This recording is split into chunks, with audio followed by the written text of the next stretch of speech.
नमस्ते। ये बहुत ही अच्छा विचार है कि आप अपनी समझ को और भी मजबूत बनाना चाहते हैं।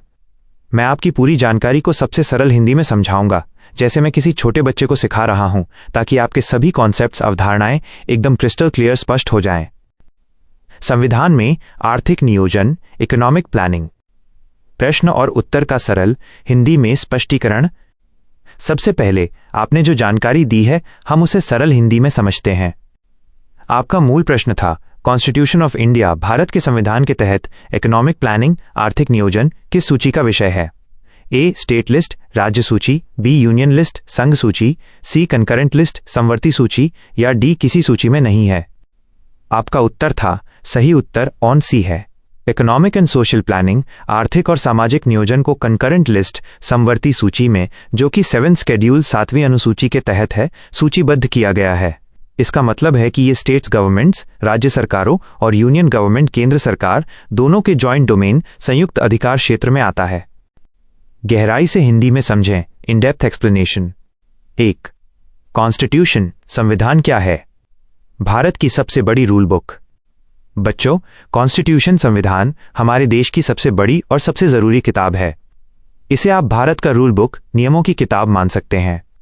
यह किताब बताती है कि सरकार को कैसे काम करना है, देश में क्या नियम लागू होंगे और नागरिकों को क्या राइट्स, अधिकार मिलेंगे। 2. इकोनॉमिक प्लानिंग, आर्थिक नियोजन का मतलब क्या है? घर के खर्च का प्लान।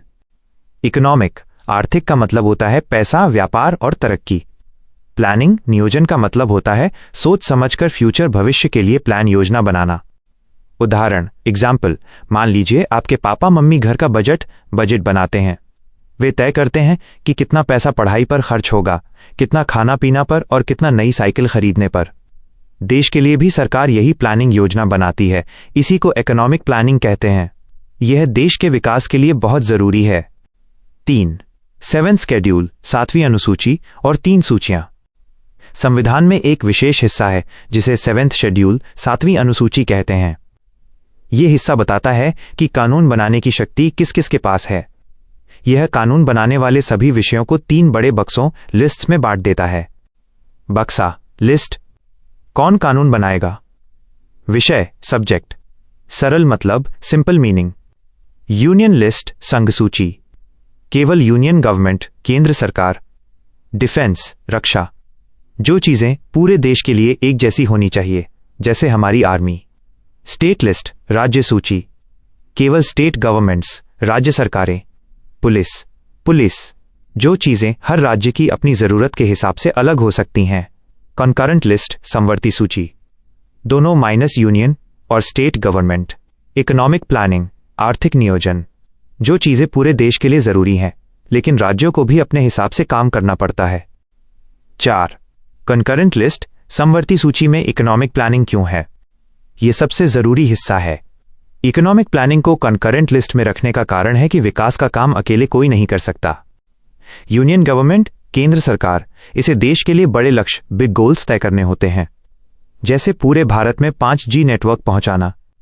स्टेट गवर्नमेंट्स, राज्य सरकारें, इसे जमीनी हकीकत पता होती है, जैसे किस राज्य के किस गांव में पहले 5G टावर लगाना है, या कहां ज्यादा रोजगार, एम्प्लॉयमेंट की जरूरत है। जब दोनों मिलकर काम करते हैं तो इसे जॉइंट डोमेन, संयुक्त अधिकार क्षेत्र कहते हैं। केंद्र सरकार बड़ी योजना बनाती है और राज्य सरकारें उसे अपने अपने राज्य में लागू करती हैं। इसीलिए यह विषय समवर्ती सूची में है, ताकि सहयोग, कोऑपरेशन बना रहे। 5. टेक्निकल वर्ड्स, तकनीकी शब्द का उपयोग। आपके दिए गए पूरे एक्सप्लेनेशन, स्पष्टीकरण में हमने सभी टेक्निकल वर्ड्स, तकनीकी शब्द का इस्तेमाल किया है और उन्हें सरल हिंदी में समझाया है। कॉन्स्टिट्यूशन ऑफ इंडिया, भारत का संविधान। इकोनॉमिक प्लानिंग, आर्थिक नियोजन। स्टेट लिस्ट, राज्य सूची। यूनियन लिस्ट, संघ सूची। कंकरेंट लिस्ट, समवर्ती सूची। 7th शेड्यूल, 7वीं अनुसूची। स्टेट्स गवर्नमेंट्स, राज्य सरकारें। यूनियन गवर्नमेंट, केंद्र सरकार। जॉइंट डोमेन, संयुक्त अधिकार क्षेत्र। इकोनॉमिक एंड सोशल प्लानिंग, आर्थिक और सामाजिक नियोजन। आपके कॉन्सेप्ट्स अब क्रिस्टल क्लियर हो जाने चाहिए। यह विषय बहुत महत्वपूर्ण है, क्योंकि यह दिखाता है कि भारत में केंद्र और राज्य मिलकर कैसे काम करते हैं। क्या आप जानना चाहेंगे कि अगर केंद्र और राज्य के प्लानिंग योजना में टकराव हो जाए तो किसकी बात मानी जाती है?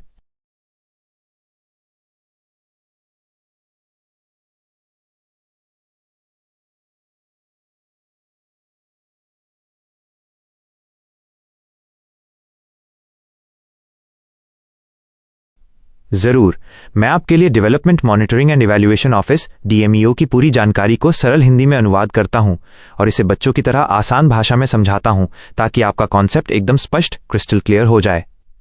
मैं आपकी दी गई सारी जानकारी को शामिल करूंगा। DMEO भारत सरकार का रिपोर्ट कार्ड और सुधार team. Development monitoring and evaluation office DMEO Bharat सरकार की वो जरूरी एजेंसी है जो ये देखती है कि सरकार की बड़ी बड़ी विकास योजनाएं और नीतियां ठीक से काम कर रही हैं या नहीं। आप इसे सरकार की क्वालिटी कंट्रोल और परफॉर्मेंस रिव्यू टीम मान सकते हैं। यह कार्यालय नीति आयोग के अधीन एक अटैच्ड ऑफिस के रूप में काम करता है। इसका मतलब है कि DMEO सीधे नीति आयोग को रिपोर्ट करता है, जो खुद भारत सरकार का सबसे बड़ा नीति बनाने वाला थिंक टैंक है। DMEO का बॉस नीति आयोग है, जो ये सुनिश्चित करता है कि नीतियां केवल कागज पर ही नहीं बल्कि जमीन पर भी सफल हों। DMEO कैसे बना? जन्म और विकास। DMEO को 18 सितंबर 2015 को बनाया गया था। इसे नए सिरे से शुरू नहीं किया गया, बल्कि दो पुराने कार्यालयों को आपस में मर्ज मिलाकर करके एक मजबूत इकाई बनाई गई।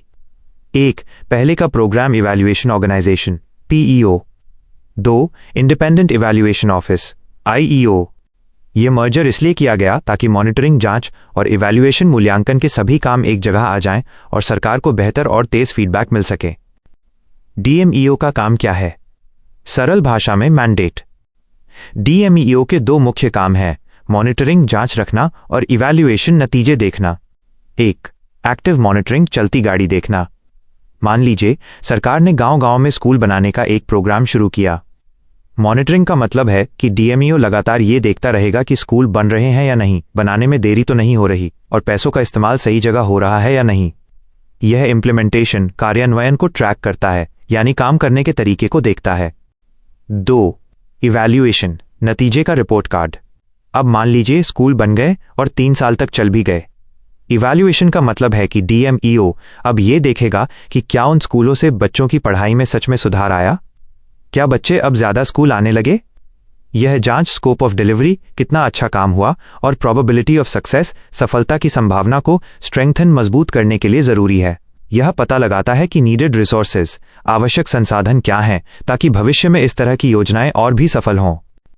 DMEO क्यों जरूरी है? बच्चों के लिए आसान उदाहरण। कल्पना कीजिए कि सरकार एक शेफ रसोइया है और योजनाएं उसकी बनाई हुई डिश, पकवान हैं। नीति आयोग तय करता है कि क्या बनाना है, जैसे आज हम दाल चावल बनाएंगे, माइनस ये नीति बनाना है। DMEO 2 काम करता है। 1 मॉनिटरिंग।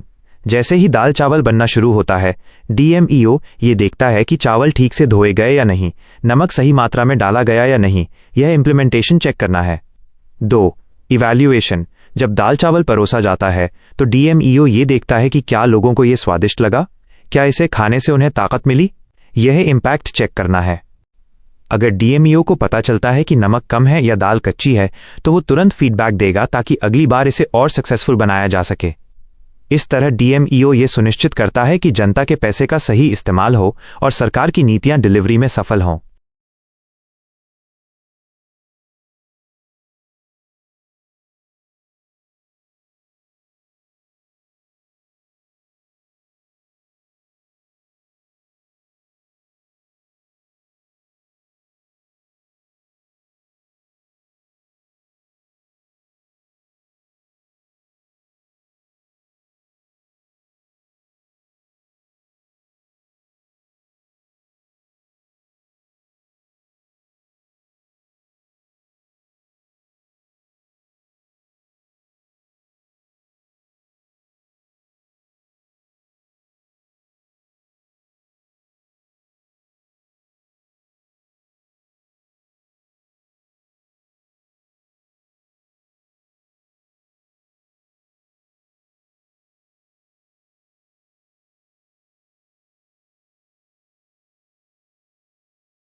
जरूर, मैं आपकी पूरी बात को सबसे सरल हिंदी में बच्चे की तरह समझाते हुए और सभी जरूरी हिस्सों को शामिल करते हुए अनुवाद करता हूं। तकनीकी शब्दों को हम इंग्लिश में ही रखेंगे ताकि आपकी शब्दावली, वोकैबुलरी मजबूत हो। आपके सवालों का सरल और गहरा हिंदी में स्पष्टीकरण। The simplest deepest Hindi explanation. 1 सवाल और सही जवाब को समझना, understanding the question and the correct answer. नमस्ते प्यारे बच्चे, यह सवाल भारत के शासन, गवर्नेंस और योजना प्लानिंग के बारे में है। ये जानने के लिए है कि हमारा देश काम कैसे करता है। हमें 3 बातें चेक करनी है, जैसे 3 पहेलियां सुलझानी हैं। 1. क्या national development council NDC planning commission का एक अंग पार्ट था?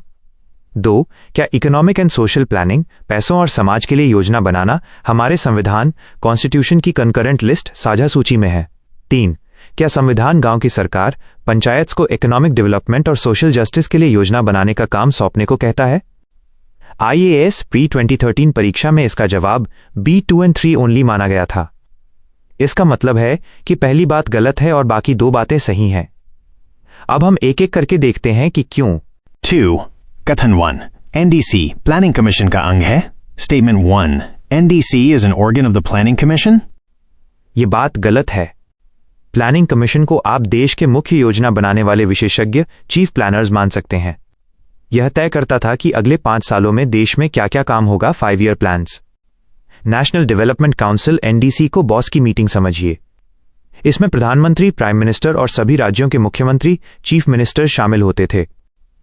NDC को 1952 में बनाया गया था और यह प्लानिंग कमीशन के पैरेलल समानांतर काम करता था, उसका अंग पार्ट नहीं था।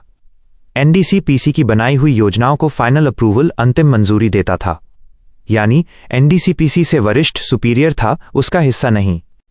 आज की सबसे जरूरी बात, प्लानिंग कमीशन को 2014 में समाप्त, अबॉलिश्ड कर दिया गया है। इसकी जगह अब NITI Aayog, national institution for transforming India काम करता है। NDC के बारे में भी यही कहा गया है कि इसे भी बंद कर देना चाहिए। हालांकि इसे बंद करने का कोई रेजोल्यूशन प्रस्ताव पास नहीं हुआ है, लेकिन जब से नीति आयोग गवर्निंग काउंसिल बनी है तब से NDC को कोई काम नहीं सौंपा गया है और न ही इसकी कोई मीटिंग हुई है। ये अब बस कागजों पर ऑन पेपर मौजूद है। 3. कथन 2. Economic and social planning concurrent list में है। Statement 2. Economic and social planning is in the concurrent list? ये बात सही है।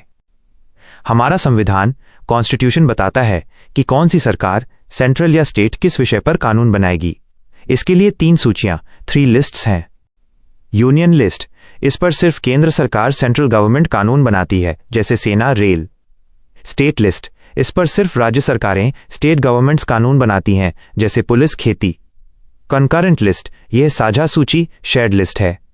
इस पर केंद्र और राज्य दोनों सरकारें कानून और योजनाएं बना सकती हैं। इकोनॉमिक एंड सोशल प्लानिंग, देश की आर्थिक और सामाजिक योजना को कॉन्करेंट लिस्ट एंट्री 20 में रखा गया है। उदाहरण, एक राष्ट्रीय सड़क योजना, नेशनल हाईवे प्रोजेक्ट केंद्र सरकार बनाती है, लेकिन जमीन पर काम तो राज्य सरकार की मदद से ही होता है। चूंकि पैसे और समाज की योजनाएं दोनों के लिए जरूरी हैं, इसलिए दोनों को मिलकर काम करने के लिए यह विषय कॉन्करेंट लिस्ट में रखा गया है। 4. कथन 3. पंचायत को योजना बनाने का काम सौंपना जरूरी है? Statement 3. Panchayat should be assigned the task of preparation of plans? ये बात भी सही है। पंचायत गांव की सबसे छोटी सरकारें हैं। इन्हें स्थानीय स्वशासन, लोकल सेल्फ गवर्नेंस कहते हैं। 1992 में एक बहुत बड़ा बदलाव हुआ, 73rd कॉन्स्टिट्यूशनल अमेंडमेंट एक्ट। इसी बदलाव ने पंचायत को संविधान में एक मजबूत जगह दी। संविधान का आर्टिकल 243G यह प्रिस्क्राइब्स, नियम बताता है, आवश्यकता निर्धारित करता है कि राज्य सरकारें पंचायत को यह जिम्मेदारी दें कि वे अपने गांव या इलाके के लिए इकोनॉमिक डेवलपमेंट, आर्थिक विकास और सोशल जस्टिस, सामाजिक न्याय, सभी के लिए बराबरी की योजनाएं बनाएं। मतलब, संविधान का उद्देश्य, पर्पस यही है कि गांव के लोग खुद अपनी जरूरतें समझें और अपने विकास की योजना बनाएं। इसलिए यह काम पंचायत को सौंपना संविधान की अनिवार्य आवश्यकता, मैंडेटरी रिक्वायरमेंट है। 5. अंतिम निष्कर्ष, द फाइनल कंक्लूजन। हमने देखा कि कथन 1 गलत, कथन 2 सही, कथन 3 सही। इसलिए सही जवाब है 1, B, 2 और 3 ओनली। आपके कॉन्सेप्ट्स अब क्रिस्टल क्लियर हैं। क्या आप अब ये जानना चाहेंगे कि नीति आयोग कैसे काम करता है, जिसने प्लानिंग कमीशन की जगह ली है?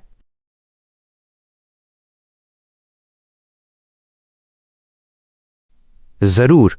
आपने प्लानिंग कमीशन के उत्तराधिकारी, successor, NITI Aayog, national institution for transforming India के बारे में पूछा है। चूंकि आपने पहले ही प्लानिंग कमीशन की अवधारणा, कॉन्सेप्ट को समझ लिया है, इसलिए नीति आयोग को समझना बहुत आसान होगा। इसे भी हम बिल्कुल सरल तरीके से गहराई से समझते हैं। नीति आयोग, योजना आयोग का नया रूप, the new face of planning commission. NITI Aayog को 1 जनवरी 2015 को बनाया गया था। इसने 65 साल पुराने प्लानिंग कमीशन की जगह ली। 1. नीति आयोग क्यों बनाया गया? Why NITI Aayog was created? Planning commission योजना आयोग सोवियत रूस, सोवियत रशिया के तरीके पर काम करता था। यह ऊपर से नीचे की तरफ योजनाएं बनाता था, जिसे टॉप डाउन अप्रोच कहते हैं। इसका मतलब है कि दिल्ली में बैठे विशेषज्ञ एक्सपर्ट्स तय करते थे कि राज्यों और गांवों को क्या चाहिए। राज्यों को सिर्फ उन योजनाओं का पालन करना पड़ता था। नीति आयोग को इस विचार को बदलने के लिए बनाया गया। ये बॉटम अप अप्रोच नीचे से ऊपर की ओर पर काम करता है।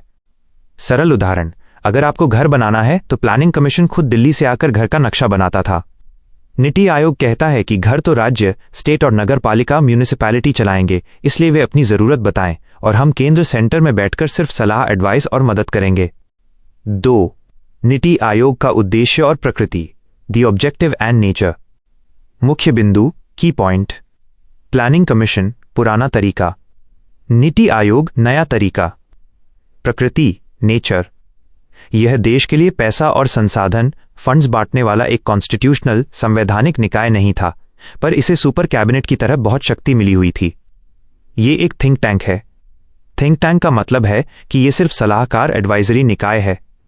यह योजनाएं बनाता नहीं है, बल्कि बेस्ट प्रैक्टिसेस, सबसे अच्छे तरीके पर रिसर्च करता है और सरकारों को सलाह देता है। मुख्य काम, यह 5 ईयर प्लान्स, पंचवर्षीय योजनाएं बनाता था। ये कोई फंड, मनी आवंटित एलोकेट नहीं करता। यह राज्यों के साथ मिलकर रणनीतिक और दीर्घकालिक योजनाएं, strategic and long term policies बनाता है। सहयोग, कोऑपरेशन। राज्यों की भूमिका कम थी। सहकारी संघवाद, कोऑपरेटिव फेडरलिज्म के सिद्धांत पर काम करता है। इसका मतलब है कि केंद्र और राज्य सरकारें भागीदार, पार्टनर्स की तरह काम करती हैं। 3. नीति आयोग की संरचना, स्ट्रक्चर ऑफ नीति आयोग। नीति आयोग की बनावट को समझना बहुत जरूरी है, क्योंकि ये इसकी सहकारी, कोऑपरेटिव प्रकृति को दर्शाता है। पद, डेजिग्नेशन। कौन होता है? Who is it? काम क्या है? What is the role? अध्यक्ष, चेयरपर्सन। भारत के प्रधानमंत्री, प्राइम मिनिस्टर ऑफ इंडिया। यह नीति आयोग के सबसे बड़े मुखिया होते हैं। Governing council. सभी राज्यों के मुख्यमंत्री, chief ministers of all states और केंद्र शासित प्रदेशों, यूनियन टेरिटरीज के लेफ्टिनेंट गवर्नर्स। ये सबसे जरूरी हिस्सा है। ये वही मंच है जहां सहकारी संघवाद दिखता है। यहां केंद्र और सभी राज्य मिलकर देश के लिए योजना बनाते हैं। यह लगभग एनडीसी जैसा ही है। उपाध्यक्ष, वाइस चेयरपर्सन।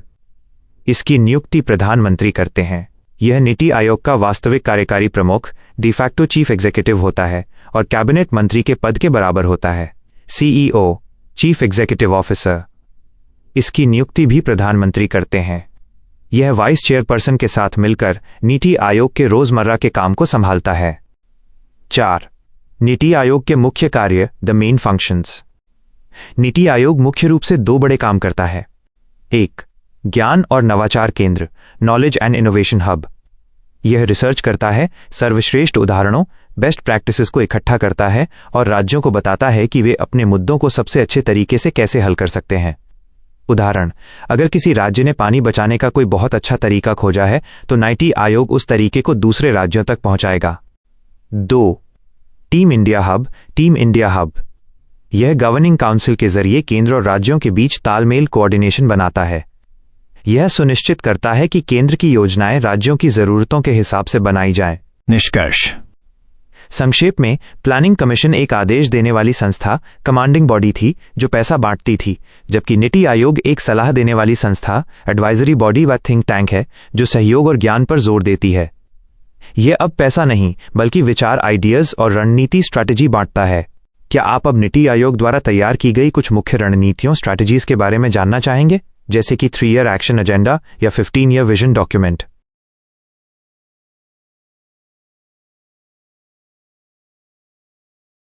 जरूर। यह बहुत अच्छा है कि आप नीति आयोग के मुख्य रणनीतिक दस्तावेजों, स्ट्रेटेजिक डॉक्यूमेंट्स के बारे में जानना चाहते हैं। ये दस्तावेज ही बताते हैं कि नीति आयोग सोचता कैसे है और देश को आगे कैसे ले जाना चाहता है। हम 3 ईयर एक्शन एजेंडा और 15 ईयर विजन डॉक्यूमेंट दोनों के बारे में सरल और गहराई से समझते हैं। 1. 3-year एक्शन एजेंडा, तत्काल action plan, the immediate action plan. इसे आप सरकार का 3 साल का टू डू लिस्ट मान सकते हैं। उद्देश्य, पर्पस, यह दस्तावेज अल्पकालिक शॉर्ट टर्म लक्ष्यों पर ध्यान केंद्रित करता है। इसका मुख्य उद्देश्य यह पहचानना था कि सरकार अगले 3 वर्षों 3 इयर्स में कौन से सबसे जरूरी सुधार रिफॉर्म्स तुरंत लागू कर सकती है ताकि विकास की गति, पेस ऑफ डेवलपमेंट को बढ़ाया जा सके। यह क्या है? What is it? यह एक विस्तृत योजना, डिटेल्ड प्लान होती है जो अलग अलग क्षेत्रों, सेक्टर्स में कार्रवाई के विशिष्ट क्षेत्रों, specific areas of action blast और लक्ष्यों, टारगेट्स की पहचान करती है। यह दस्तावेज पहला ऐसा था जिसने 5-year प्लान्स पंचवर्षीय योजनाओं की परंपरा को तोड़कर समय सीमा को छोटा किया ताकि सरकारें ज्यादा जवाबदेह, मोर अकाउंटेबल बने और बदलाव तेजी से हों। उदाहरण, एग्जाम्पल, मान लीजिए नीति आयोग ने 3 साल के लिए यह तय किया। 1. स्वास्थ्य हेल्थ, 3 साल में सभी प्राथमिक स्वास्थ्य केंद्रों, प्राइमरी हेल्थ सेंटर्स में जरूरी दवाइयों की उपलब्धता 90% तक बढ़ाना।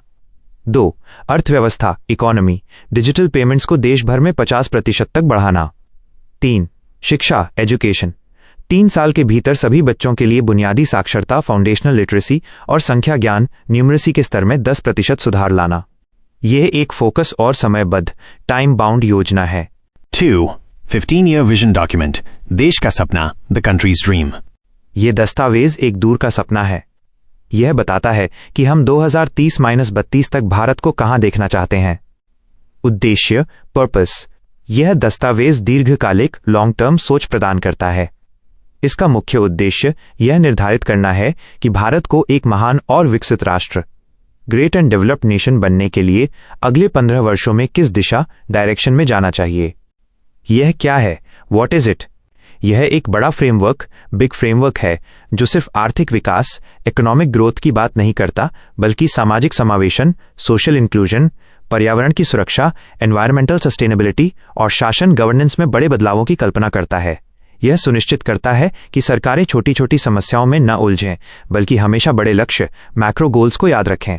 विजन डॉक्यूमेंट को पूरा करने के लिए ही 7-year स्ट्रैटेजी डॉक्यूमेंट, 7 साल की रणनीति और 3-year एक्शन एजेंडा बनाए जाते हैं। ये सभी विजन डॉक्यूमेंट की तरफ बढ़ने के लिए छोटे कदम है। उदाहरण, एग्जाम्पल, विजन डॉक्यूमेंट में लक्ष्य हो सकता है। 1. अर्थव्यवस्था, भारत को दुनिया की तीसरी सबसे बड़ी अर्थव्यवस्था, 3rd लार्जेस्ट इकोनॉमी बनाना। 2. मानव विकास, ह्यूमन डेवलपमेंट, सभी को गुणवत्तापूर्ण शिक्षा, क्वालिटी एजुकेशन और स्वास्थ्य सेवाएं प्रदान करके भारत को मानव विकास सूचकांक, ह्यूमन डेवलपमेंट इंडेक्स में टॉप 50 देशों में शामिल करना। 3. बुनियादी ढांचा, इंफ्रास्ट्रक्चर, देश में शून्य कार्बन उत्सर्जन, नेट जीरो एमिशन वाला परिवहन नेटवर्क, ट्रांसपोर्ट नेटवर्क बनाना। यह एक मार्गदर्शक सिद्धांत, अनबाइंडिंग प्रिंसिपल है जो बताता है कि 15 साल बाद हम किस ऊंचाई पर पहुंचना चाहते हैं।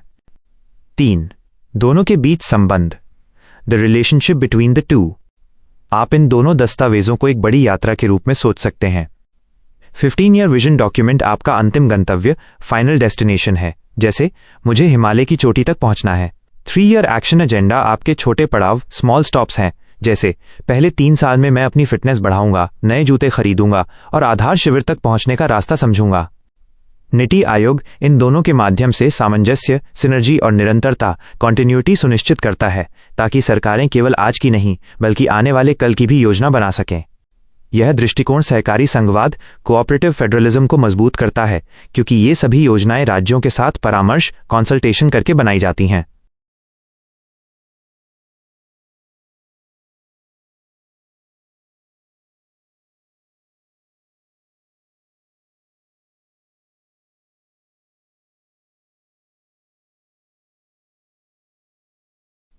हाँ, जरूर।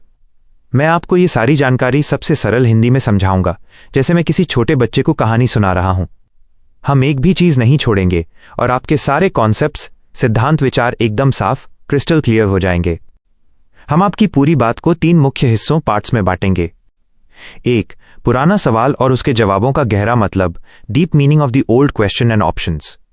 2. फाइनेंस कमीशन, वित्त आयोग का असली काम और उसकी शक्ति, पावर। 3. प्लानिंग कमीशन, योजना आयोग से नीति आयोग तक का बदलाव, द बिग चेंज। भाग 1. पुराने सवाल और विकल्पों का गहरा मतलब। नमस्ते मेरे प्यारे दोस्त। देखो, ये सवाल बहुत साल पहले एक बहुत बड़ी परीक्षा में पूछा गया था। ये दो जरूरी सरकारी समूहों के बारे में है जिनके नाम हैं फाइनेंस कमीशन (FC) और planning commission (PC). 1. The Finance Commission (FC) or the Planning Commission (PC). FC finance commission, आप इसे सरकार का पैसे बांटने वाला जज समझो। इसका काम है केंद्र सरकार, सेंट्रल गवर्नमेंट और राज्य सरकारों, स्टेट गवर्नमेंट्स के बीच टैक्स का पैसा ईमानदारी से बांटना। PC प्लानिंग कमीशन, ये 5 साल का प्लान बनाने वाला मास्टरमाइंड था। इसका काम था ये तय करना कि देश को आगे बढ़ाने के लिए अगले 5 सालों में क्या क्या करना है और उसके लिए कितना पैसा चाहिए। 2. ऑप्शंस, विकल्पों का गहरा मतलब। ए. कॉन्स्टिट्यूशनल बॉडी, संवैधानिक निकाय की बात। सबसे पहला विकल्प ऑफ ए कहता है कि न तो FC और न ही PC दोनों ही कॉन्स्टिट्यूशनल बॉडी नहीं है। कॉन्स्टिट्यूशनल बॉडी का मतलब होता है वो समूह जिसका नाम हमारे देश की संविधान, कॉन्स्टिट्यूशन नाम की सबसे बड़ी कानून की किताब में साफ साफ लिखा हो। सच्चाई क्या है? FC का नाम कॉन्स्टिट्यूशन के आर्टिकल 280 में लिखा है, इसलिए ये एक कॉन्स्टिट्यूशनल बॉडी है। लेकिन PC का नाम कॉन्स्टिट्यूशन में नहीं था, इसलिए विकल्प ए गलत है। बी. स्कोप ऑफ वर्क, काम के दायरे की बात माइनस, यही सही जवाब है। विकल्प ऑल बी कहता है कि FC सिर्फ रेवेन्यू सेगमेंट देखता है जबकि PC रेवेन्यू और कैपिटल दोनों जरूरतों को देखता था। रेवेन्यू सेगमेंट, इसका मतलब है रोजमर्रा के खर्चे का पैसा, जैसे टीचरों की सैलरी, बिजली का बिल, छोटी मोटी मरम्मत, यह चलती गाड़ी का खर्चा है। कैपिटल रिक्वायरमेंट्स, इसका मतलब है बड़े लंबे समय तक चलने वाले काम पर लगने वाला पैसा, जैसे नई ट्रेन की पटरी बनाना, नया बड़ा डैम बनाना, बड़ा अस्पताल बनाना, यह नई गाड़ी खरीदने का खर्चा है। सच्चाई क्या है? FC सिर्फ रेवेन्यू टैक्स बांटकर रोजमर्रा के काम का पैसा देने का हिसाब करता है। PC को तो पूरे 5 साल का प्लान बनाना था। प्लान में छोटे काम रेवेन्यू भी थे और बड़े काम कैपिटल भी, इसलिए PC को दोनों तरह की जरूरतों को देखना पड़ता था। इस वजह से विकल्प और बी एकदम सही है। C. मेंबरशिप, सदस्यता की बात। विकल्प ऑन सी कहता है कि कोई भी आदमी एक ही समय में FC और PC दोनों का मेंबर, सदस्य काम करने वाला नहीं बन सकता। सच्चाई क्या है? ऐसा कोई नियम नहीं था जो किसी ज्ञानी आदमी को दोनों में काम करने से रोकता हो। जो लोग फाइनेंस, वित्त और इकोनॉमिक्स अर्थशास्त्र के बड़े एक्सपर्ट विशेषज्ञ होते थे, वे जरूरत पड़ने पर दोनों में काम कर सकते थे, इसलिए यह विकल्प भी गलत है। डी. ओवरलैपिंग, काम के टकराव की बात। विकल्प और डी कहता है कि FC और PC के काम में जरा भी ओवरलैपिंग, टकराव या दोहराव नहीं था। सच्चाई क्या है? यह भी गलत है। दोनों ग्रुप एक ही सरकारी पैसे को अलग अलग तरीकों से राज्य सरकारों को दे रहे थे। जब दो लोग एक ही चीज बांटते हैं तो टकराव, ओवरलैपिंग जरूर होता है, इसलिए दोनों के काम में बहुत ओवरलैप होता था, जिसकी वजह से दिक्कतें भी आती थीं। भाग 2, द बिग चेंज, बड़ा बदलाव -PC से नीति आयोग तक। याद है मैंने बताया था कि प्लानिंग कमीशन PC अब बंद हो चुका है? यह सबसे बड़ा और सबसे जरूरी अपडेट, नई जानकारी है। 1. प्लानिंग कमीशन PC अब इतिहास है। साल 2014 में सरकार ने प्लानिंग कमीशन को बंद कर दिया।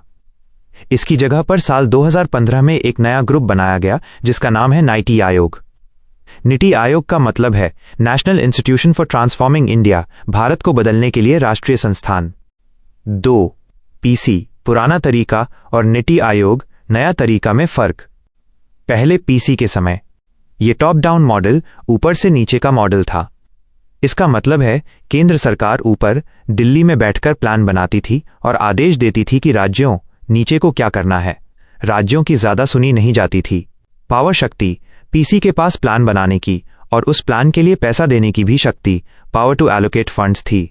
ये प्लानर और बैंकर दोनों था।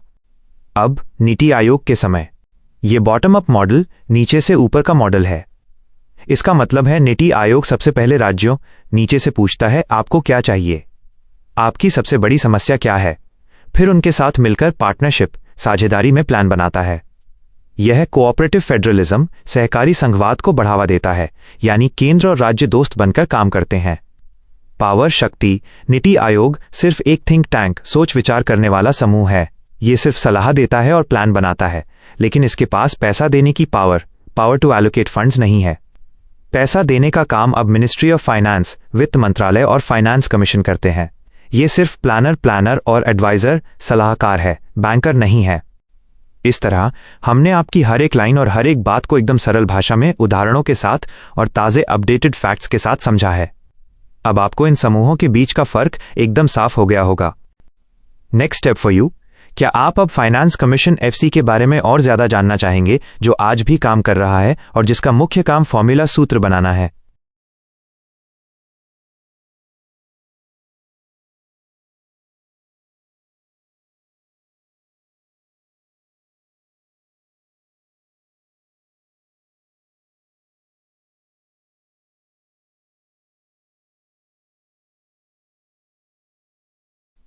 हाँ जरूर, हम इस पूरी बात को सबसे सरल हिंदी में समझते हैं, जैसे आप एक छोटे बच्चे हैं और मैं आपका सबसे अच्छा शिक्षक हूं। हम हर बात को और ज्यादा विस्तार से समझेंगे ताकि आपका ज्ञान एकदम क्रिस्टल क्लियर हो जाए। राष्ट्रीय विकास परिषद, नेशनल डेवलपमेंट काउंसिल -NDC और योजना आयोग, प्लानिंग कमीशन। नमस्ते। आज हम भारत के लिए बड़े बड़े प्लान बनाने वाली दो बहुत महत्वपूर्ण संस्थाओं के बारे में सीखेंगे। एक, योजना आयोग, प्लानिंग कमीशन, भारत का चीफ आर्किटेक्ट।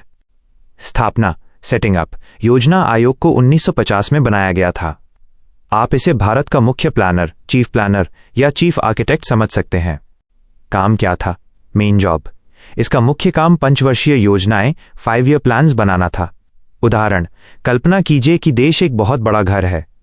योजना आयोग 5 साल के लिए प्लान बनाता था कि हमें इस 5 साल में क्या क्या बनाना है, जैसे नई सड़कें, नए अस्पताल या ज्यादा अनाज उगाने के लिए योजनाएं। अध्यक्ष, चेयरमैन, योजना आयोग का सबसे बड़ा बॉस हमेशा भारत का प्रधानमंत्री, प्राइम मिनिस्टर ऑफ इंडिया होता था। बड़ा बदलाव, द बिग चेंज, ये एक बहुत जरूरी बात है। आज ये आयोग मौजूद नहीं है। इसे 1 जनवरी 2015 को बदल दिया गया। नया नाम, न्यू नेम। अब इसकी जगह NITI Aayog, national institution for transforming India नाम की एक नई संस्था है। नीति आयोग भी योजनाएं बनाती है, लेकिन यह राज्यों से ज्यादा पूछकर और सलाह लेकर काम करती है। 2, राष्ट्रीय विकास परिषद, national development council -NDC, family council. NDC योजना आयोग के प्लान पर फाइनल मुहर लगाने वाली सबसे बड़ी संस्था थी। NDC का गठन और सदस्य, कॉन्स्टिट्यूशन एंड मेंबर्स। कब बनी? डेट ऑफ कॉन्स्टिट्यूशन, NDC की स्थापना योजना आयोग के बाद यानी 6 अगस्त 1952 को हुई थी। जरूरत क्यों? Why was it needed?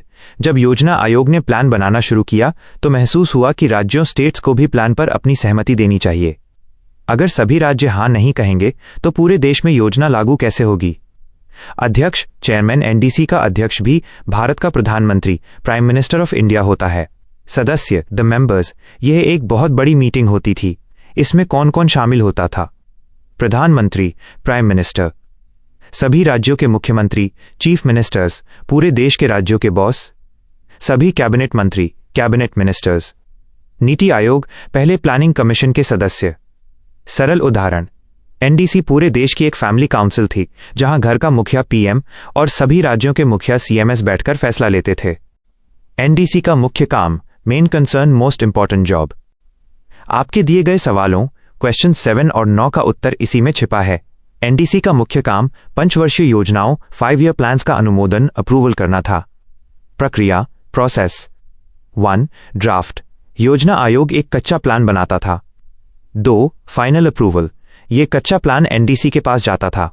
3, final decision, जब NDC के सभी बड़े सदस्य, PM और CMS इसे पास करके अनुमोदन, अप्रूवल दे देते थे, तभी वो प्लान पूरे देश में लागू हो पाता था।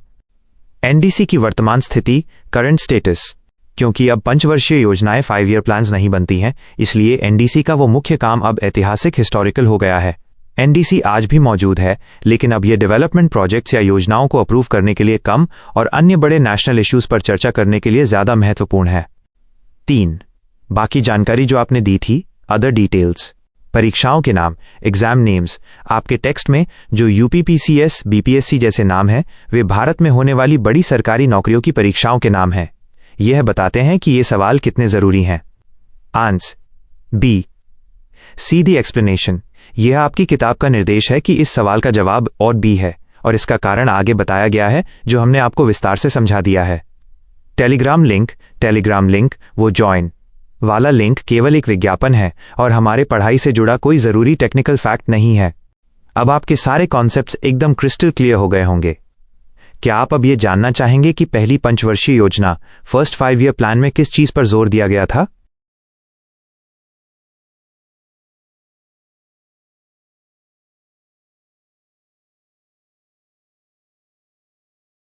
हाँ, बिल्कुल। मैं आपकी दी गई पूरी जानकारी को बहुत ही सरल हिंदी में एक बच्चे को समझाने के तरीके से समझाता हूं। हम एक भी चीज मिस नहीं करेंगे और आपके सारे कॉन्सेप्ट्स, सिद्धांत एकदम साफ हो जाएंगे। प्लानिंग कमीशन, योजना आयोग का सरल हिंदी में पूरा स्पष्टीकरण। नमस्ते मेरे प्यारे दोस्त। हम जिस चीज के बारे में बात कर रहे हैं उसका नाम है प्लानिंग कमीशन, योजना आयोग। ये एक ऐसी टीम थी जो हमारे देश भारत के लिए बड़े बड़े प्लान बनाती थी। ये अब बंद हो चुकी है, लेकिन इसे समझना बहुत जरूरी है। 1. सवाल 13, इसे कैसे बनाया गया? How it was constituted. आपका पहला सवाल यह था कि प्लानिंग कमीशन को भारत में कैसे कॉन्स्टिट्यूट बनाया गया था। जवाब था on C by a resolution of the cabinet के एक प्रस्ताव से। सबसे सरल भाषा में इसे बनाने के लिए भारत के कैबिनेट जो सरकार चलाने वाले सबसे जरूरी मंत्री होते हैं, जैसे प्रधानमंत्री और उनके खास साथी, उन्होंने बस एक रेजोल्यूशन, प्रस्ताव या लिखित फैसला लिया। मतलब क्या हुआ? इसे बनाने के लिए न तो कॉन्स्टिट्यूशन, संविधान, देश की सबसे बड़ी नियम पुस्तिका में कोई बात लिखी गई थी, इसलिए यह कॉन्स्टिट्यूशनल बॉडी नहीं थी, और न ही पार्लियामेंट, संसद, कानून बनाने वाली जगह में कोई एक्ट, कानून पास किया गया था, इसलिए यह स्टैट्यूटरी बॉडी भी नहीं थी। यह बस एग्जीक्यूटिव, कार्यपालिका यानी सरकार के मंत्रियों का एक फैसला था। उदाहरण, जैसे आपके घर के बड़े माता पिता बैठकर सिर्फ ये फैसला लें कि आज से घर में एक सफाई टीम बनेगी। इसके लिए उन्हें कोई बड़ा एक्ट या नियम नहीं बनाना पड़ा, बस एक फैसला लिया। 2. सवाल 14, यह किस तरह का समूह था? What kind of body it was? आपका दूसरा सवाल यह था कि प्लानिंग कमीशन किस तरह का समूह था। जवाब था और बी, एन एडवाइजरी बॉडी, एक सलाहकार समूह।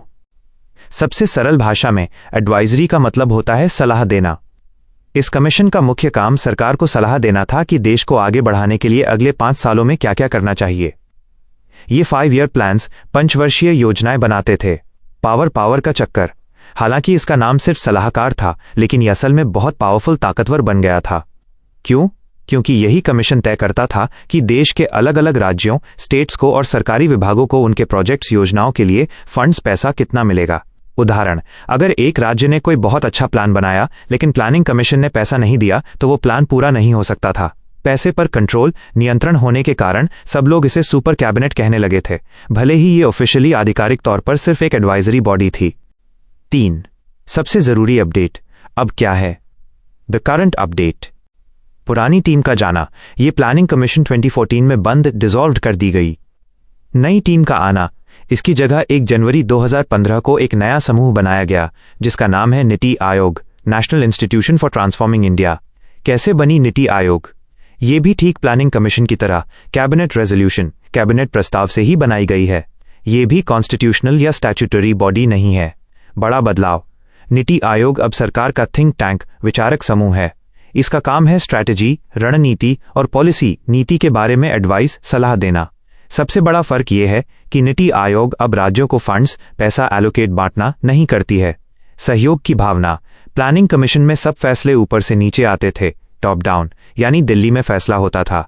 लेकिन नीति आयोग में राज्य सरकारें भी मिलकर फैसले लेती हैं, बॉटम अप। इसे ही कोऑपरेटिव फेडरलिज्म, सहकारी संघवाद कहा जाता है, जहां केंद्र और राज्य एक टीम की तरह काम करते हैं। इस तरह से आपने प्लानिंग कमीशन के बनने और उसके काम करने के तरीके को समझा और ये भी जाना कि आज के समय में उसकी जगह कौन सी नई और बेहतरीन टीम काम कर रही है। अब आपके कॉन्सेप्ट्स एकदम क्रिस्टल क्लियर, बहुत साफ होने चाहिए। क्या आप जानना चाहेंगे कि नीति आयोग के मुख्य काम क्या हैं?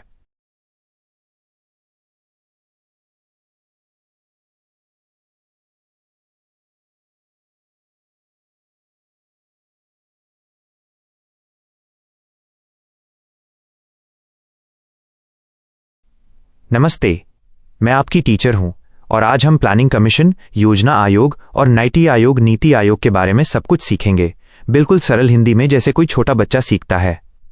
आपका हर कॉन्सेप्ट, अवधारणा एकदम साफ हो जाएगा। 1. प्लानिंग कमीशन, योजना आयोग का परिचय। ए. स्टेटस, दर्जा और गठन, एस्टैब्लिशमेंट। प्लानिंग कमीशन क्या था? यह भारत के लिए इकोनॉमिक प्लानिंग, आर्थिक योजना बनाने वाला पहला बड़ा ऑफिस था। सवाल 15 में पूछा गया था कि ये कैसा बॉडी निकाय था, और सही उत्तर था क्वाजी पॉलिटिकल बॉडी, अर्ध राजनीतिक निकाय। क्वाजी पॉलिटिकल बॉडी का मतलब है कि ये प्योरली पॉलिटिकल, पूरी तरह से राजनीतिक नहीं था, लेकिन ये गवर्नमेंट, सरकार और पॉलिटिक्स, राजनीति से गहराई से जुड़ा हुआ था। टेक्निकली, तकनीकी रूप से इसे 15 मार्च 1950 को एक कैबिनेट रेजोल्यूशन, मंत्रिमंडल प्रस्ताव के द्वारा बनाया गया था, किसी एक्ट ऑफ पार्लियामेंट, संसद के कानून से नहीं। इसलिए यह एक स्टैट्यूटरी बॉडी, वैधानिक निकाय नहीं था। मगर इसका चेयरमैन, अध्यक्ष हमेशा प्राइम मिनिस्टर, प्रधानमंत्री होते थे। क्योंकि सबसे बड़ा पॉलिटिशियन, राजनेता इसका प्रमुख था, इसलिए इसे क्वाजी पॉलिटिकल कहा जाता था। आसान भाषा में इसे ऐसे समझिए, प्लानिंग कमीशन एक ऐसे पापा की तरह था जो पूरे घर के लिए प्लानिंग करता था और स्टेट्स, राज्यों को बताता था कि उन्हें क्या करना है और कितना पैसा मिलेगा। स्टेट्स को अपनी मर्जी चलाने की कम आज़ादी थी। इस तरीके को टॉप डाउन प्लानिंग, ऊपर से नीचे की योजना कहते थे। 2. नीति आयोग में बदलाव, द ग्रेट ट्रांजिशन। पुराने प्लानिंग कमीशन को हटाकर नया नीति आयोग क्यों आया? प्लानिंग कमीशन को 1 जनवरी 2015 को एक और कैबिनेट रेजोल्यूशन द्वारा बदलकर नीति आयोग लाया गया। नीति आयोग का पूरा नाम है national institution for transforming India, राष्ट्रीय भारत परिवर्तन संस्थान। इसका मकसद भारत को बदलना था। नीति आयोग का सबसे बड़ा और इंपॉर्टेंट गोल, महत्वपूर्ण लक्ष्य था कोऑपरेटिव फेडरलिज्म, सहकारी संघवाद को एक्चुअलाइज, सत्य करना।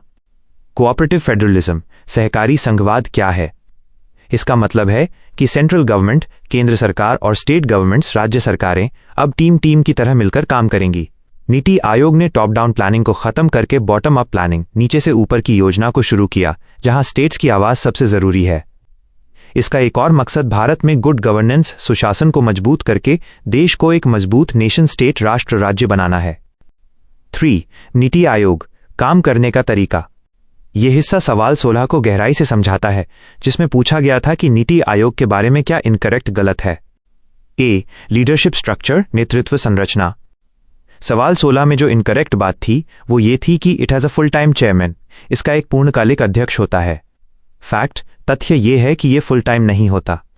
चेयरपर्सन, अध्यक्ष, हमारे प्राइम मिनिस्टर, प्रधानमंत्री एक्स ऑफिशियो पदेन चेयरपर्सन होते हैं। एक्स ऑफिशियो का मतलब है कि जो भी व्यक्ति प्राइम मिनिस्टर बनेगा वो अपने आप ही नीति आयोग का चेयरमैन बन जाएगा। क्योंकि प्राइम मिनिस्टर का काम बहुत बड़ा होता है, इसलिए वे नीति आयोग के लिए फुल टाइम, पूरा समय नहीं दे सकते। वाइस चेयरमैन, उपाध्यक्ष, इसके बजाय नीति आयोग के पास एक फुल टाइम वाइस चेयरमैन, पूर्णकालिक उपाध्यक्ष होता है। यही व्यक्ति नीति आयोग का रोजमर्रा का सारा काम देखता है और इसे चलाता है। सरल उदाहरण, प्राइम मिनिस्टर, अध्यक्ष घर के ओनर, मालिक हैं जो जरूरी मीटिंग में आते हैं। वाइस चेयरमैन, उपाध्यक्ष घर का मैनेजर, प्रबंधक है जो रोज ऑफिस आकर सारा काम करता है। बी. गवर्निंग काउंसिल, शासी परिषद। यह परिषद कोऑपरेटिव फेडरलिज्म को असली रूप देती है। गवर्निंग काउंसिल में कौन कौन शामिल हैं? 1. सभी स्टेट्स, राज्यों के चीफ मिनिस्टर्स, मुख्यमंत्री। 2. जिन यूनियन टेरिटरीज, केंद्र शासित प्रदेशों में लेजिस्लेचर, विधानमंडल है, उनके चीफ मिनिस्टर्स। 3. बाकी यूनियन टेरिटरीज के लेफ्टिनेंट गवर्नर्स, उपराज्यपाल। नीति आयोग एक थिंक टैंक, विचारक समूह की तरह काम करता है जो सभी स्टेट्स को एक साथ लाता है। सारे चीफ मिनिस्टर्स एक मेज पर बैठकर देश की योजना पर बात करते हैं। यह सुनिश्चित करता है कि योजनाएं सिर्फ दिल्ली में न बने, बल्कि हर राज्य की जरूरतों को ध्यान में रखकर बने। कंक्लूजन, प्लानिंग कमीशन ने हमें योजना बनाना सिखाया, लेकिन नीति आयोग ने हमें साथ मिलकर एक टीम की तरह योजना बनाना सिखाया। क्या आप अब नीति आयोग के किसी खास काम जैसे सस्टेनेबल डेवलपमेंट गोल्स, SDGs के बारे में जानना चाहेंगे?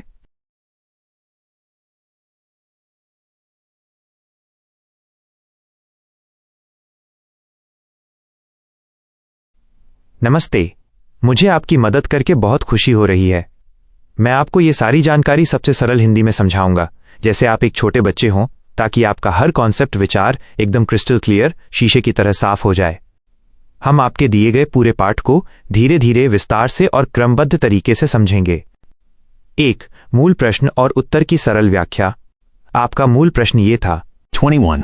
Which of the following is a nodal institution for implementation of Sustainable Development Goals in India? A. Planning Commission. B. Disinvestment Commission. C. Niti Aayog. D. Finance Commission. ANS. C.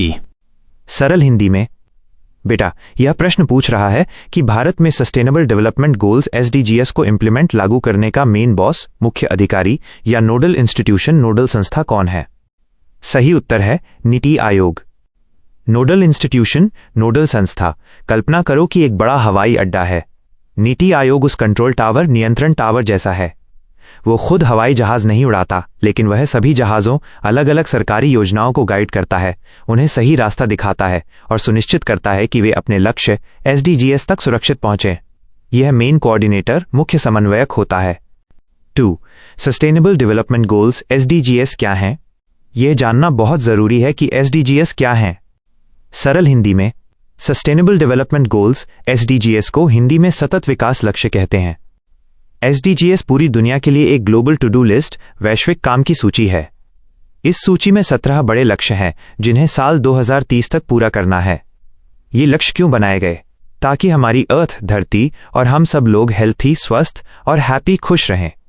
इन लक्ष्यों में उदाहरण के लिए हैं, कोई गरीब नहीं रहेगा, नो पॉवर्टी, सबको अच्छी शिक्षा मिलेगी, क्वालिटी एजुकेशन, और हमारे पास साफ पानी और हवा होगी, clean water and sanitation. Sustainable, सतत का मतलब है कि हम आज चीज़ों जैसे पानी का इस्तेमाल ऐसे करें कि हमारे बच्चों और उनके बच्चों के लिए भी वो चीज़ें बच जाएं। इसे ही लॉन्ग टर्म बैलेंस, दीर्घकालिक संतुलन कहते हैं। 3. नीति आयोग, भारत का थिंक टैंक, विचार मंच। यह सबसे महत्वपूर्ण हिस्सा है। नीति आयोग ही वो संस्था है जो SDGs को लागू करने का काम संभालती है। सरल हिंदी में, नीति आयोग का पूरा नाम है national institution for transforming India, national institution for transforming India. यह 1 जनवरी 2015 को बनाया गया था। इसने प्लानिंग कमीशन, योजना आयोग की जगह ली, जो अब डिसॉल्व, भंग हो चुका है। नीति आयोग सरकार का थिंक टैंक, विचार मंच है। थिंक टैंक एक ऐसी टीम होती है जो हाईली इंटेलिजेंट, अत्यधिक बुद्धिमान और एक्सपर्ट विशेषज्ञ लोगों से भरी होती है। ये लोग देश की समस्याओं पर बहुत सोचते हैं, सबसे अच्छे सॉल्यूशन, समाधान खोजते हैं और प्रधानमंत्री को अच्छी पॉलिसी, नीति बनाने की एडवाइस, सलाह देते हैं। चूंकि ये सबसे बड़ी प्लानिंग बॉडी, योजना बनाने वाली संस्था है, इसलिए SDGs को सफल बनाने की जिम्मेदारी इसी को दी गई है। ये सभी मिनिस्ट्रीज, मंत्रालयों और स्टेट गवर्नमेंट्स, राज्य सरकारों के काम की मॉनिटरिंग, निगरानी करता है। 4. कोऑपरेटिव फेडरलिज्म, सहकारी संघवाद का सिद्धांत। आपके पाठ का आखिरी और सबसे आधुनिक हिस्सा ये है। It is established with the aim to achieve SDGs with cooperative federalism. सरल हिंदी में, नीति आयोग अपने काम में कोऑपरेटिव फेडरलिज्म, सहकारी संघवाद नाम का एक सिद्धांत इस्तेमाल करता है। इसका मतलब बहुत आसान है बेटा। फेडरलिज्म, संघवाद, इसका मतलब है कि भारत में पावर, शक्ति 2 हिस्सों में बंटी है। सेंट्रल गवर्नमेंट, केंद्र सरकार दिल्ली में, और स्टेट गवर्नमेंट्स, राज्य सरकारें जैसे उत्तर प्रदेश, महाराष्ट्र आदि। कोऑपरेटिव, सहकारी, इसका मतलब है कि सेंट्रल और स्टेट सरकारें एक दूसरे से फाइट, लड़ाई नहीं करेंगी, बल्कि एक महान टीम की तरह टुगेदर एक साथ काम करेंगी। पुराना तरीका, पहले प्लानिंग कमीशन, योजना आयोग दिल्ली में बैठकर टॉप डाउन, ऊपर से नीचे प्लान बनाता था और कहता था, राज्यों बस इसे करो। नीति आयोग का तरीका, नीति आयोग राज्यों को विकास का इंजन मानता है। यह राज्यों के चीफ मिनिस्टर्स, मुख्यमंत्री के साथ बैठकर बात करता है, उनकी लोकल प्रॉब्लम्स, स्थानीय समस्याओं को सुनता है और फिर प्लान बनाता है। इसे बॉटम अप, नीचे से ऊपर दृष्टिकोण कहते हैं। उदाहरण, अगर गांव में पीने के पानी की समस्या है, 6 सुडानीज पाउंड्स क्लीन वाटर, तो दिल्ली की सरकार से ज्यादा राज्य और जिले के लोग उस समस्या को अच्छे से समझेंगे। नीति आयोग इस टीम वर्क को पक्का करता है ताकि SDGs सब मिलकर पूरे कर सकें। 5. बाकी के इंस्टीट्यूशंस, संस्थाएं क्यों नहीं हैं? आपका कॉन्सेप्ट एकदम क्रिस्टल क्लियर हो जाए, इसलिए बाकी ऑप्शंस को भी समझते हैं। इंस्टीट्यूशन, संस्था, सिंपल जॉब, सरल कार्य। Why not SDGs? SDGs के लिए क्यों नहीं?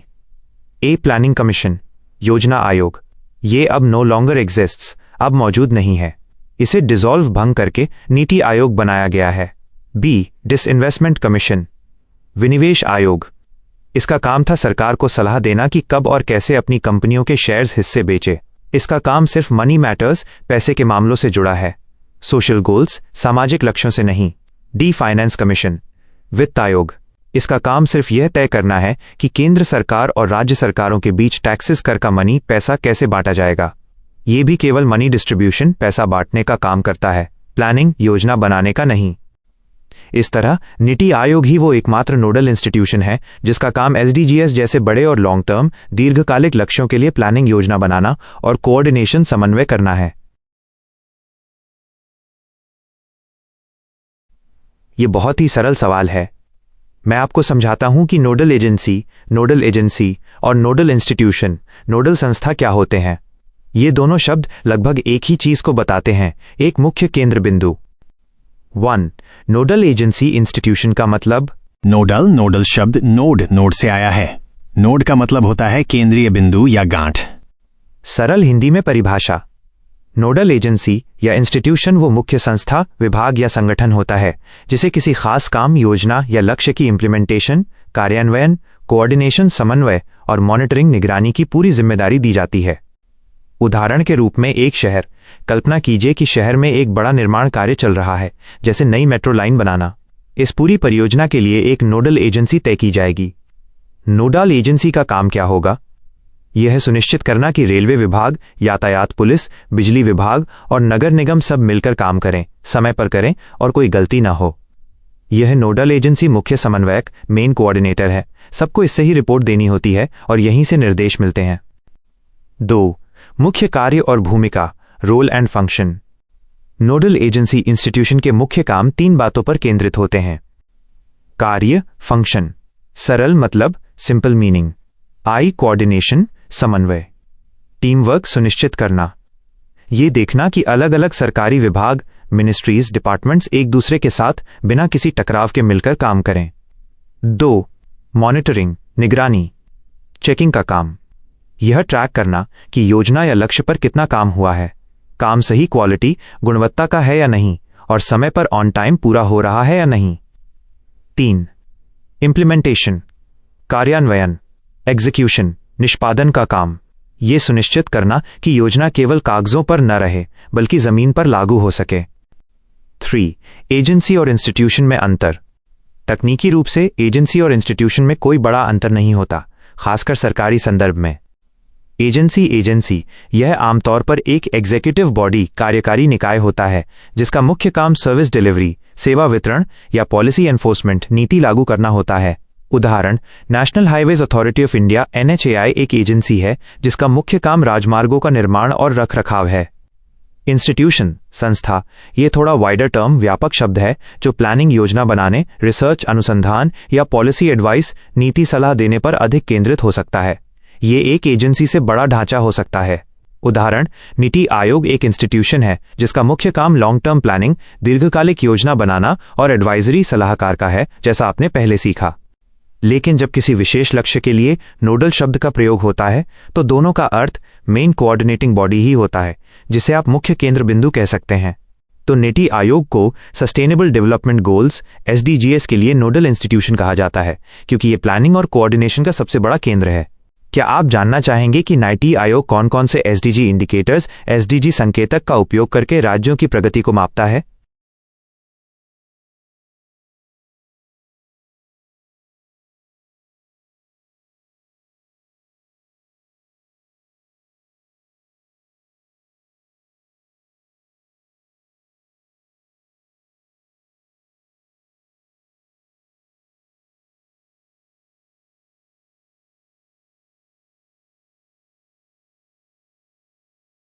यह एक बहुत ही शानदार विचार है।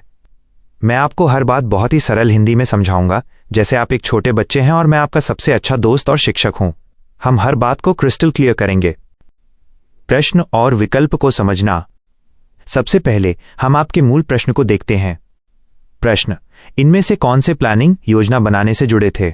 1. द फाइनेंस कमीशन, वित्त आयोग। 2. द नेशनल डेवलपमेंट काउंसिल, राष्ट्रीय विकास परिषद। 3. The union ministry of rural development, केंद्रीय ग्रामीण विकास मंत्रालय। 4. The union ministry of urban development, केंद्रीय शहरी विकास मंत्रालय। 5. पार्लियामेंट, संसद। देखिए, ये सवाल भारत में पहले चलती थी, जो 5 ईयर प्लान्स, पंचवर्षीय योजनाएं, उनके बारे में है। प्लानिंग का मतलब था कि सरकार अगले 5 सालों में देश के लिए क्या बड़े बड़े काम करेगी, इसका एक मास्टर प्लान बनाना। हमें यह देखना है कि इस बड़े प्लान को बनाने और अप्रूव, मंजूरी देने में कौन कौन शामिल था। हर एक संस्था का काम क्या था? चलिए एक एक करके हर संस्था को समझते हैं। 1. द फाइनेंस कमीशन, वित्त आयोग। सरल हिंदी में काम, आप इसे सरकार का पैसे बांटने वाला दोस्त समझ सकते हैं। इसका मुख्य काम था ये तय करना कि केंद्र सरकार, सेंट्रल गवर्नमेंट ने जो टैक्स इकट्ठा किया है उसका कितना हिस्सा राज्य सरकारों, स्टेट गवर्नमेंट्स को मिलेगा। यह कॉन्स्टिट्यूशन, संविधान द्वारा बनाया गया एक बहुत ही महत्वपूर्ण बॉडी निकाय है। प्लानिंग से जुड़ाव ये सीधे 5 ईयर प्लान को बनाता या अप्रूव नहीं करता था। ये बस पैसों के बंटवारे का काम करता था, इसलिए इसे प्लानिंग से सीधे जुड़ा नहीं माना जाता था। 2. The National Development Council NDC, राष्ट्रीय विकास परिषद। सरल हिंदी में काम, ये एक बहुत बड़ी और खास बैठक थी जिसे प्लानिंग की दुनिया का फाइनल बॉस, अंतिम अधिकारी कह सकते हैं। इसमें देश के सबसे बड़े नेता शामिल होते थे। चेयरमैन, प्राइम मिनिस्टर, प्रधानमंत्री। मेंबर्स, सभी राज्यों के चीफ मिनिस्टर्स, मुख्यमंत्री। प्लानिंग से जुड़ाव, प्लानिंग कमीशन योजना आयोग द्वारा बनाए गए 5 ईयर प्लान को फाइनल अप्रूवल, अंतिम मंजूरी देने का काम इसी एनडीसी का था। बिना इसकी मंजूरी के कोई भी बड़ा प्लान लागू नहीं हो सकता था, इसलिए यह प्लानिंग से सीधे जुड़ा था। 3 और 4, द यूनियन मिनिस्ट्रीज, केंद्रीय मंत्रालय। सरल हिंदी में काम, मिनिस्ट्री ऑफ रूरल डेवलपमेंट, ग्रामीण विकास मंत्रालय, और मिनिस्ट्री ऑफ अर्बन डेवलपमेंट, शहरी विकास मंत्रालय, सरकार के 2 बड़े विभाग हैं। इनका काम है मास्टर प्लान में लिखी बातों को जमीन पर उतारना। जैसे ग्रामीण विकास मंत्रालय गांव में सड़क और योजनाएं लागू करेगा और शहरी विकास मंत्रालय शहरों में मकान और सुविधाएं देगा। प्लानिंग से जुड़ाव, ये दोनों मंत्रालय प्लान को इम्प्लीमेंट लागू करते थे, लेकिन प्लान को अप्रूव, मंजूरी देना या बनाना इनका काम नहीं था। सवाल एसोसिएशन जुड़े होने के बारे में है, लेकिन ये अप्रूवल, पॉलिसी, नीति मंजूरी की बजाय एग्जीक्यूशन, क्रियान्वयन से ज्यादा जुड़े थे, इसलिए इन्हें सही जवाब नहीं माना जाता था। 5, पार्लियामेंट, संसद। सरल हिंदी में काम, यह भारत की सबसे बड़ी कानून बनाने वाली जगह है जहां देश के सभी इलेक्टेड रिप्रेजेंटेटिव्स, चुने हुए प्रतिनिधि बैठते हैं। प्लानिंग से जुड़ाव, एनडीसी से प्लान को मंजूरी मिलने के बाद उसे पार्लियामेंट, संसद में पेश किया जाता था। क्यों? क्योंकि प्लान को लागू करने के लिए जो ह्यूज अमाउंट ऑफ मनी, बहुत बड़ी रकम चाहिए होती थी, उसे अप्रूव, मंजूर करने का अधिकार केवल पार्लियामेंट के पास था। यहां इस प्लान पर चर्चा होती थी और यह देश की ऑफिशियल पॉलिसी, आधिकारिक नीति बन जाता था, इसलिए यह भी प्लानिंग से सीधे जुड़ा था। अंतिम निष्कर्ष और सही उत्तर, पुराने प्लानिंग सिस्टम में मास्टर प्लान को फाइनल अप्रूवल देता था नेशनल डेवलपमेंट काउंसिल एनडीसी, और बजट पैसे की मंजूरी के लिए इसे प्रेजेंट पेश किया जाता था पार्लियामेंट में, इसलिए सबसे सीधे जुड़े हुए हैं। 2, नेशनल डेवलपमेंट काउंसिल, और 5, पार्लियामेंट। आपका सही उत्तर है आंसर सी, 2 and 5 ओनली। सबसे जरूरी अपडेट, करंट फैक्ट। मेरा बच्चा, एक बात याद रखना, यह सवाल पुराने समय का है। 2014 में प्लानिंग कमीशन योजना आयोग को हटा दिया गया। 2015 में इसकी जगह NITI Aayog, national institution for transforming India को लाया गया। आजकल नीति आयोग 5 ईयर प्लान्स नहीं बनाता।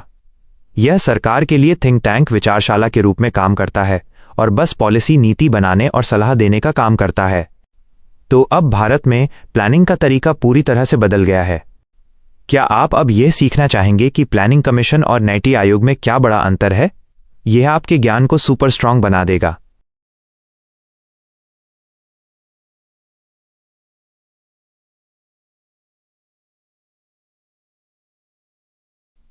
नमस्ते, ये एक शानदार विचार है। मैं आपकी पूरी बात को सबसे सरल हिंदी में समझाऊंगा, जैसे आप एक छोटे बच्चे हैं, ताकि आपके सारे कॉन्सेप्ट्स एकदम साफ हो जाएं। हम आपकी दी गई हर बात को, हर शब्द को विस्तार से समझेंगे। गैडगिल मुखर्जी फॉर्मूला, गडगिल मुखर्जी फॉर्मूला की आसान समझ। यह फॉर्मूला एक तरह का रूल बुक, नियमों की किताब है, जिसका इस्तेमाल भारत की सेंट्रल गवर्नमेंट, केंद्र सरकार, यह तय करने के लिए करती थी कि वो विकास के कामों के लिए अलग अलग राज्यों को कितना पैसा देगी। 1, सबसे जरूरी चीज क्या है? द को क्वेश्चन। आपका पहला सवाल यह था कि इस फॉर्मूले में सबसे ज्यादा वेटेज, महत्व किसे दिया गया है। सवाल, गैडगिल मुखर्जी फॉर्मूला के तहत सबसे ज्यादा वेटेज किसे दिया जाता है? ए, परफॉर्मेंस, सी, पॉपुलेशन, जनसंख्या, बी, पर कैपिटा इनकम, प्रति व्यक्ति आय, ईडी, स्पेशल प्रॉब्लम्स, विशेष समस्याएं। जवाब, सही उत्तर है सी, पॉपुलेशन, जनसंख्या। आसान भाषा में, जब केक, कुल पैसा बांटने की बात आई तो जनसंख्या को सबसे बड़ा हिस्सा दिया गया। 60% का मतलब द 60% वेटेज। आपके एक्सप्लेनेशन में बताया गया है कि जनसंख्या को 60% का सबसे ज्यादा वेटेज मिला है। ये क्यों? ये इसलिए है क्योंकि सरकार का पहला काम होता है कि वो ज्यादा से ज्यादा लोगों की जरूरतों को पूरा करे। जिस राज्य में ज्यादा लोग रहते हैं उन्हें ज्यादा स्कूल, ज्यादा हॉस्पिटल्स अस्पताल, ज्यादा सड़कें और ज्यादा बिजली की जरूरत होगी। इसलिए पॉपुलेशन के आधार पर ज्यादा पैसा देना न्यायसंगत, फेयर है। जनसंख्या 1971 का खास नियम। इस फॉर्मूले में 1971 सेंसस 1971 की जनगणना की जनसंख्या का इस्तेमाल किया गया था। यह एक बहुत ही समझदारी भरा फैसला था। अगर सरकार नए आंकड़े इस्तेमाल करती तो जिन राज्यों ने ज्यादा बच्चे पैदा किए होते उन्हें ज्यादा पैसा मिलता। 1971 के आंकड़े इस्तेमाल करके सरकार ने राज्यों को पॉपुलेशन कंट्रोल, जनसंख्या नियंत्रण के लिए इंसेंटिव प्रोत्साहन दिया, यानी उन राज्यों को सजा नहीं मिली जिन्होंने अपनी आबादी को नियंत्रित रखा। 3. फॉर्मूला का इस्तेमाल कब हुआ? Historical context. यह फॉर्मूला भारत की पुरानी प्लानिंग सिस्टम योजना प्रणाली से जुड़ा हुआ है। 5-year प्लान, पंचवर्षीय योजना। भारत सरकार पहले हर 5 साल के लिए बड़े बड़े डेवलपमेंट टारगेट्स, विकास लक्ष्य बनाती थी। 8th 5-year plan 1992-97। यह फॉर्मूला 8वीं पंचवर्षीय योजना के दौरान इस्तेमाल होना शुरू हुआ। इस पैसे को सेंट्रल प्लान असिस्टेंस, CPA, केंद्रीय योजना सहायता कहते थे। ये वो पैसा था जो केंद्र सरकार राज्यों को उनके 5 साल के लक्ष्यों को पूरा करने के लिए देती थी। आज का सच, फैक्ट चेक। आपके दिए गए एक्सप्लेनेशन में यह भी बताया गया है कि यह तब से इस्तेमाल हो रहा है, लेकिन ये फैक्ट अब बदल चुका है। साल 2017 में प्लानिंग कमीशन, योजना आयोग को खत्म कर दिया गया और उसकी जगह नीति आयोग आया। इसलिए आज ये गाडगिल मुखर्जी फॉर्मूला इस्तेमाल नहीं होता है। अब पैसे बांटने का काम ज्यादातर फाइनेंस कमीशन, वित्त आयोग करता है, जिसके नियम अलग हैं। 4. पैसे बांटने का पूरा नियम, द 100% वेटेज ब्रेकडाउन। पूरा पैसा 100% 4 मुख्य हिस्सों में बटा हुआ था। आइए हर हिस्से को समझते हैं। क्राइटेरिया, मापदंड। वेटेज, महत्व। सरल हिंदी में क्यों? पॉपुलेशन, जनसंख्या। 60%, सबसे ज्यादा लोगों की जरूरतें पूरी करने के लिए। पर कैपिटा इनकम, प्रति व्यक्ति आय। 25%, गरीब राज्यों की मदद करने के लिए। जिस राज्य के लोग औसत रूप से ज्यादा गरीब हैं, उनकी पर कैपिटा इनकम कम है, उन्हें ज्यादा पैसा मिलता था ताकि वे अमीर राज्यों से मुकाबला कर सकें। यह इक्विटी, समानता के लिए था। परफॉर्मेंस, प्रदर्शन और एफर्ट, प्रयास। 7.5%, राज्यों को पुरस्कार देने के लिए। फिस्कल मैनेजमेंट, जो राज्य अपना खर्चा अच्छे से संभालते हैं। टैक्स एफर्ट, जो राज्य अच्छे से टैक्स कलेक्शन, टैक्स इकट्ठा करते हैं। स्पेशल प्रॉब्लम्स, विशेष समस्याएं। 7.5%, अचानक आई बड़ी समस्याओं के लिए, जैसे कि बाढ़, सूखा या सीमा बॉर्डर से जुड़ी सुरक्षा की जरूरतें। ये एक इमरजेंसी फंड, आपातकालीन निधि की तरह था। इस तरह आपके कॉन्सेप्ट्स एकदम क्रिस्टल क्लियर हो गए हैं। आपने न केवल जवाब जाना, बल्कि ये भी समझा कि हर परसेंटेज के पीछे क्या रीजनिंग, तर्क था, और आज ये फॉर्मूला क्यों इस्तेमाल नहीं होता। क्या आप अब फाइनेंस कमीशन, वित्त आयोग के बारे में जानना चाहेंगे, जो आज के समय में राज्यों को पैसा बांटने का मुख्य इंस्टीट्यूशन संस्था है?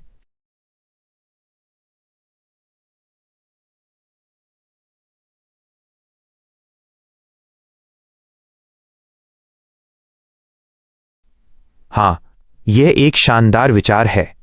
मैं आपको नेशनल प्लानिंग कमेटी, राष्ट्रीय नियोजन समिति की पूरी कहानी सबसे आसान हिंदी में समझाऊंगा, जैसे आप एक छोटे बच्चे हैं और मैं आपका सबसे अच्छा शिक्षक हूं। हम हर बात को विस्तार से समझेंगे ताकि आपका कॉन्सेप्ट एकदम क्रिस्टल क्लियर हो जाए। राष्ट्रीय नियोजन समिति की कहानी, the story of the national planning committee. सबसे पहले आपने जो सवाल पूछा था उसे समझते हैं। नेशनल प्लानिंग कमेटी, राष्ट्रीय नियोजन समिति को किसने बनाया था? इसका सही जवाब था सुभाष चंद्र बोस। अब इसकी पूरी कहानी शुरू करते हैं। पहला भाग, सेटअप करने वाले कौन थे? Who was the founder? देखो, ये कहानी अक्टूबर 1938 की है, यानी जब भारत आजाद भी नहीं हुआ था। उस समय एक बहुत बड़ी पार्टी थी जो आजादी के लिए लड़ रही थी। उसका नाम था इंडियन नेशनल कांग्रेस, भारतीय राष्ट्रीय कांग्रेस। 1. सुभाष चंद्र बोस उस समय इस बड़ी पार्टी के प्रेसिडेंट, अध्यक्ष थे। प्रेसिडेंट होना मतलब सबसे बड़े बॉस होना। 2. उन्हें लगा कि सिर्फ आज़ादी के बारे में सोचना काफ़ी नहीं है, हमें यह भी सोचना चाहिए कि जब हमें आज़ादी मिल जाएगी तो हम अपने देश को अमीर और मजबूत कैसे बनाएंगे। 3. इसलिए उन्होंने एक ग्रुप बनाने का फैसला किया जिसका नाम रखा गया नेशनल प्लानिंग कमेटी, राष्ट्रीय नियोजन समिति। कॉन्स्टिट्यूटेड, गठित किया, मतलब बनाया या शुरू किया। 4. सबसे जरूरी बात, जब भी पूछा जाए कि इसे सेटअप शुरू किसने किया तो वो सुभाष चंद्र बोस ही थे, क्योंकि उन्होंने ही ये विचार दिया और आदेश दिया कि इसे बनाया जाए। दूसरा भाग, काम की जिम्मेदारी, the role of the chairman. अब यहां एक छोटा सा मोड़ आता है जो समझने में थोड़ा मुश्किल होता है, पर मैं इसे आसान करता हूं। 1. सुभाष चंद्र बोस ने कमेटी तो बना दी, पर कमेटी को चलाने और सच में प्लान बनाने का काम बहुत मुश्किल और लंबा था। 2. उन्होंने एक बहुत ही समझदार और नए जमाने की सोच रखने वाले नेता पंडित जवाहरलाल नेहरू को बुलाया। 3. बोस ने नेहरू से रिक्वेस्ट विनती की कि आप इस कमेटी के चेयरमैन अध्यक्ष मुखिया बन जाइए।